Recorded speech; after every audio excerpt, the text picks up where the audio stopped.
ಮಳೆ ರಾಜ್ಯದಲ್ಲಿ ಮತ್ತೆ ಮುಂದುವರೆದ ವರುಣನ ಬರ. ಚಂಡಮಾರುತ, ಗಾಳಿ ಬಿರುಗಾಳಿ, ಮಿಂಚು ಗುಡುಗು, ಆಲಿಕಲ್ಲು ಸಹಿತ ಮಳೆ. ಬೇಸಿಗೆಯ ಬಿರುಬಿಸಿಲಿನ ಮಧ್ಯೆ ಭಯಂಕರವಾಗಿ ಕರ್ನಾಟಕದ ಈ 14 ಜಿಲ್ಲೆಗಳಿಗೆ ಮುಂದಿನ 9 ದಿನ ಸತತವಾಗಿ ಭಯಂಕರ ಗಾಳಿ, ಮಳೆ, ಆಲಿಕಲ್ಲು ಮಳೆ ಇರಲಿದ್ದು 14 ಜಿಲ್ಲೆಗಳಿಗೆ ಯೆಲ್ಲೋ ಅಲರ್ಟ್ ಘೋಷಣೆ. ಬನ್ನಿ, ಇದೇ ಮೇ 14ರವರೆಗೆ ಬಿಟ್ಟು ಬಿಡದೆ ಭಯಂಕರವಾಗಿ ಈ ಜಿಲ್ಲೆಗಳಿಗೆ ಯೆಲ್ಲೋ ಅಲರ್ಟ್ ನೀಡಿದ್ದು ಮಳೆ, ಗಾಳಿ ಅಪಾರವಾಗಿ ಇರಲಿದೆ. ಈ ಬಗ್ಗೆ ಸಂಪೂರ್ಣ ಮಾಹಿತಿ ತಿಳಿದುಕೊಳ್ಳಲು ತಪ್ಪದೆ ವಿಡಿಯೋಗೆ ಈಗಲೇ ಒಂದು ಲೈಕ್ ಮಾಡಿ ಹಾಗೂ ಕೊನೆವರೆಗೂ ನೋಡಿ.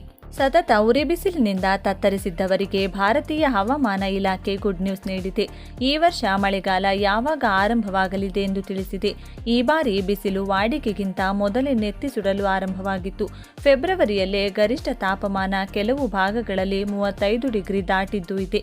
ಹೀಗಾಗಿ ಜನ ಮಳೆಗಾಲ ಆರಂಭವಾದರೆ ಸಾಕು ಅನ್ನುವಂತಾಗಿದೆ. ಇದರ ನಡುವೆ ಭಾರತೀಯ ಹವಾಮಾನ ಇಲಾಖೆ ಈ ವರ್ಷ ಬೇಗನೆ ಮಳೆಗಾಲ ಆರಂಭವಾಗಲಿದೆ ಎಂದು ಮುನ್ಸೂಚನೆ ನೀಡಿದೆ. ಹವಾಮಾನ ವರದಿಗಳ ಪ್ರಕಾರ ಈ ವರ್ಷ ಮೇ 14ರಿಂದ 16ರ ನಡುವೆ ಅಂಡಮಾನ್ ಮತ್ತು ನಿಕೋಬಾರ್ ದ್ವೀಪಗಳಿಗೆ ನೈಋತ್ಯ ಮಾನ್ಸೂನ್ ಆಗಮನವಾಗುವ ಸಾಧ್ಯತೆಯಿದೆ. ಮೇ ತಿಂಗಳಿನಲ್ಲಿ ಈ ಬಾರಿ ಸರಾಸರಿಗಿಂತ ಹೆಚ್ಚು ಮಳೆಯಾಗುವ ಸಾಧ್ಯತೆ ಇದೆ. ಆದರೆ ಪೂರ್ವ ಮಧ್ಯ ಈಶಾನ್ಯ ಭಾರತದಲ್ಲಿ ಕೊಂಚ ಮಳೆ ಕಡಿಮೆ ಇರುವ ಸಾಧ್ಯತೆ ಇದೆ. ಆದರೆ ಮಧ್ಯ ಭಾರತದ ಕೆಲವು ಭಾಗಗಳು, ಭಾರತದ ದಕ್ಷಿಣ ಭಾಗಗಳಲ್ಲಿ ಸಾಮಾನ್ಯಕ್ಕಿಂತ ಕಡಿಮೆ ತಾಪಮಾನ ಸಾಧ್ಯತೆ ಇದೆ ಎನ್ನಲಾಗಿದೆ. ರಾಜ್ಯದಲ್ಲಿ ಸುಡುತ್ತಿರುವ ಬಿಸಿಲಿನಿಂದ ತತ್ತರಿಸಿದ್ದ ಜನತೆಗೆ ವರುಣದೇವ ಕೊನೆಗೂ ತಂಪೆರೆದಿದ್ದಾನೆ. ಕರ್ನಾಟಕದ ಹಲವು ಜಿಲ್ಲೆಗಳಲ್ಲಿ ಹವಾಮಾನವು ದಿಢೀರ್ ಬದಲಾಗಿದ್ದು ಮೋಡ ಕವಿದ ವಾತಾವರಣದೊಂದಿಗೆ ಮಳೆಯ ಸಿಂಚನವಾಗಿದೆ. ತಗ್ಗಿದ ತಾಪಮಾನ, ತಂಪಾದ ವಾತಾವರಣ, ಕಳೆದ ಕೆಲವು ವಾರಗಳಿಂದ ಜನರನ್ನು ಹೈರಾಣಾಗಿಸಿದ್ದ ಉಷ್ಣಾಂಶವು ಮಳೆಯ ಆಗಮನದಿಂದಾಗಿ ಗಣನೀಯವಾಗಿ ಕುಸಿದಿದೆ. ಕರಾವಳಿ ಮತ್ತು ಮಲೆನಾಡು ಭಾಗಗಳಲ್ಲಿ ಮಾತ್ರವಲ್ಲದೆ ಬಯಲು ಸೀಮೆಯ ಜಿಲ್ಲೆಗಳಲ್ಲೂ ಮಳೆಯಾಗುತ್ತಿದ್ದು ವಾತಾವರಣ ತಂಪಾಗಿದೆ. ಬೆಂಗಳೂರಿನಲ್ಲೂ ಸಂಜೆಯ ವೇಳೆ ತುಂತುರು ಮಳೆಯಾಗುವ ಲಕ್ಷಣಗಳಿದ್ದು ನಗರವಾಸಿಗಳು ಬಿಸಿಲಿನ ಬೇಗೆಯಿಂದ ಅಲ್ಪ ನಿರಾಳತೆ ಅನುಭವಿಸುತ್ತಿದ್ದಾರೆ. ಹವಾಮಾನ ಇಲಾಖೆಯ ಮುನ್ಸೂಚನೆ. ಹವಾಮಾನ ಇಲಾಖೆಯ ವರದಿಯ ಪ್ರಕಾರ ಮುಂಬರುವ ದಿನಗಳಲ್ಲಿ ರಾಜ್ಯದಾದ್ಯಂತ ಮಳೆಯ ಪ್ರಮಾಣ ಮತ್ತಷ್ಟು ತೀವ್ರಗೊಳ್ಳುವ ಸಾಧ್ಯತೆ ಇದೆ. ಗುಡುಗು ಮಿಂಚಿನ ಮಳೆ. ಕೆಲವು ಜಿಲ್ಲೆಗಳಲ್ಲಿ ಬಲವಾದ ಗಾಳಿಯೊಂದಿಗೆ ಭಾರೀ ಮಳೆ ಸುರಿಯಲಿದೆ. ಆಲಿಕಲ್ಲು ಮಳೆ. ಉತ್ತರ ಕರ್ನಾಟಕದ ಕೆಲವು ಭಾಗಗಳಲ್ಲಿ ಅನಿರೀಕ್ಷಿತವಾಗಿ ಆಲಿಕಲ್ಲು ಮಳೆ ಬೀಳುವ ಸಾಧ್ಯತೆ ಇದೆ. ಮುನ್ನೆಚ್ಚರಿಕೆ. ಆಲಿಕಲ್ಲು ಮಳೆಯ ಮುನ್ಸೂಚನೆ ಇರುವುದರಿಂದ ರೈತರು ಮತ್ತು ಸಾರ್ವಜನಿಕರು ಅಗತ್ಯ ಮುನ್ನೆಚ್ಚರಿಕೆ ವಹಿಸಲು ಸೂಚಿಸಲಾಗಿದೆ.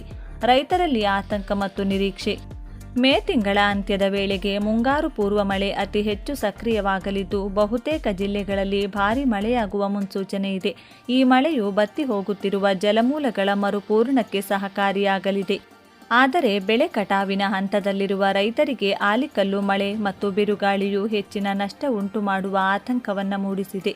ಒಟ್ಟಾರೆಯಾಗಿ ಮೇ ತಿಂಗಳ ದ್ವಿತೀಯಾರ್ಧವು ಹವಾಮಾನದ ದೃಷ್ಟಿಯಿಂದ ಅತ್ಯಂತ ನಿರ್ಣಾಯಕವಾಗಲಿದ್ದು ರಾಜ್ಯದ ಜನರು ಬದಲಾಗುತ್ತಿರುವ ಹವಾಮಾನಕ್ಕೆ ತಕ್ಕಂತೆ ಸಿದ್ಧರಾಗಬೇಕಿದೆ. ಬಿರುಬಿಸಿಲಿನಿಂದ ಕಂಗೆಟ್ಟಿದ್ದ ಕರಾವಳಿಗೆ ಇದೀಗ ಹವಾಮಾನ ಇಲಾಖೆ ಗುಡ್ ನ್ಯೂಸ್ ಕೊಟ್ಟಿದ್ದು ಮೇ ತಿಂಗಳಿನಲ್ಲಿ ಸಾಮಾನ್ಯ ಮಳೆಯಾಗಲಿದೆ ಎಂದು ತಿಳಿಸಿದೆ.